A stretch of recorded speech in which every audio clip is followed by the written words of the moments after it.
Yo welcome to बागी four, Bollywood की सबसे बकवास मूवी। ऐसा लग रहा था जैसे एनिमल मूवी का इंग्लिश वर्जन है और इतने से पेन हरामियों का मन नहीं भरा तो इन्होंने थोड़ा सा मार्को मूवी ऐड कर दिया। अब बताओ, हुई ना मूवी कंप्लीट।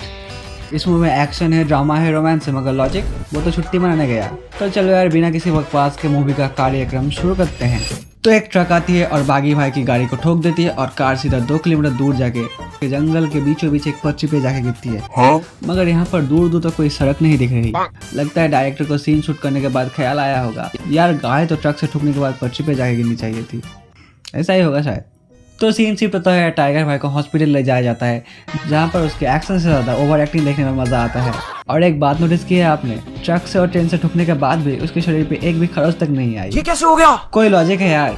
अगर किसी बंदे का एक्सीडेंट होता है तो कुछ तो घाव आया होगा, मगर नहीं, वो तो बागी है, उसको खरोच कैसे आ सकती है? उसको तो स्टील की बॉडी है। बट स्टिल फिर भी ये बंदा 7 महीने के लिए कोमा में चला गया। 7 महीने बाद जब इसको होश आता है तो ये बंदा सीधा ग्रीन स्क्रीन पे चढ़ के सुट्टा मारने जाता है। तभी एक फ्यूचरिस्टिक बॉम्बास्टिक फ्यूनल आता है जहाँ पर डीजे बज रहा होता है और लोग पूरे काले ड्रेस में आते हैं।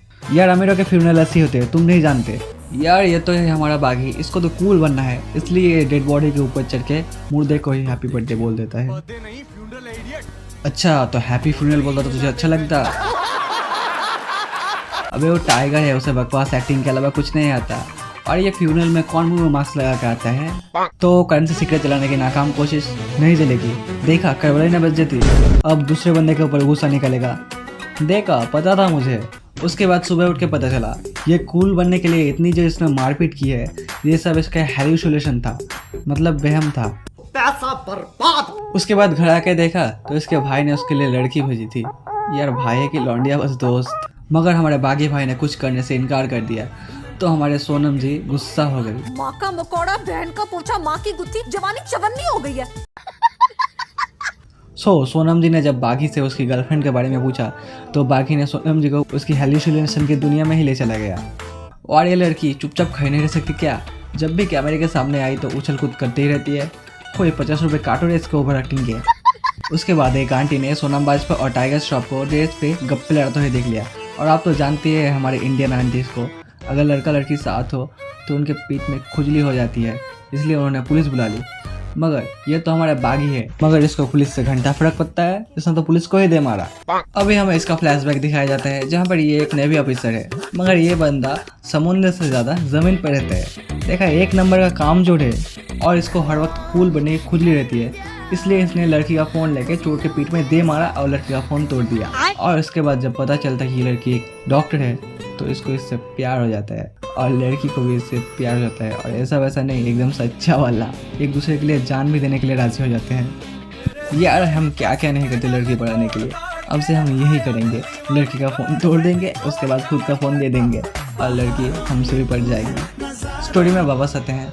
ये तो थी इसकी बैक स्टोरी, जिसमें हमारे बागी भाई को एक लड़की से प्यार होता है और उनको ही वो लड़की चारों तरफ दिखती है, सिर्फ उनको ही दिखती है और किसी को नहीं दिखती।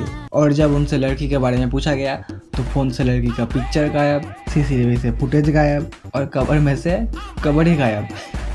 यार इतना अच्छा एडिटर कौन है यार? इन ठल्ला के पास भी इतना अच्छा एडिटर है। तो आधी मूवी ख़त्म होने के बाद हमारे बागी भाई को समझ में आता है ये लड़की उसका वहम नहीं होता, ये सच में होता है। मतलब सब लोगों ने मिलकर इसका चूतिया बनाया। उसके बाद उसको एक पिक्चर मिलती है जिसको देख के उसके यकीन हो जाता है ये सब कुछ रियल है और सब लोगों ने मिलकर उसको पागल बनाया।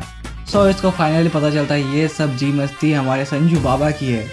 संजू बाबा की एक गर्लफ्रेंड होती है जो डिट्टो अलीशा की तरह दिखती है और उनकी शादी के दिन ही बेचारी चल बसी, इसलिए संजू बाबा हमारे सदमे में चले गए और गॉड से ही बोलने लगे, अनडू इट करो, अनडू इट।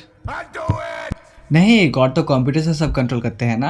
आप अनडू इट करने को बोलेंगे और गॉड अनडू कर देगा। और गॉड ने उसकी इच्छा पूरी नहीं की तो संजू बाबा को आया गुस्सा और उन्होंने अपना हाथ दे मारा, मगर वो तो उनका हाथ नहीं, थॉर का हाथ उड़ा है, इसलिए तो पूरी ज़मीन टूट फूट गई। उसके बाद हम आते हैं फाइनल सीन में, जहाँ पर बागी भाई हमारे अकेले 100 गुंडे से फाइट कर रहे थे और गुंडे लोग भी एक एक करके आ रहे थे। वो बोल रहे थे पहले तू जाके मार खा गया, पहले तू जाके मार खा गया, नहीं तू जाके मार खा गया।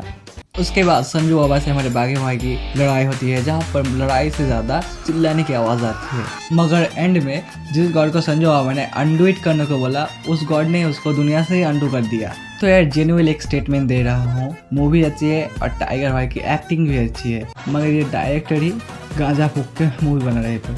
और यार कमेंट बॉक्स खुला है, मूवी के बारे में जो बोलना है बोल दो। और वीडियो अच्छी लगी, अगर अच्छी लगी तो भी लाइक करो और सब्सक्राइब भी कर दो। और मैं आपको फोर्स नहीं कर रहा, अगर आपको मेरी फैमिली का हिस्सा बनना है तो हमें सब्सक्राइब कर दीजिए। तुमसे न जाने क्यों सपने हैं पलकों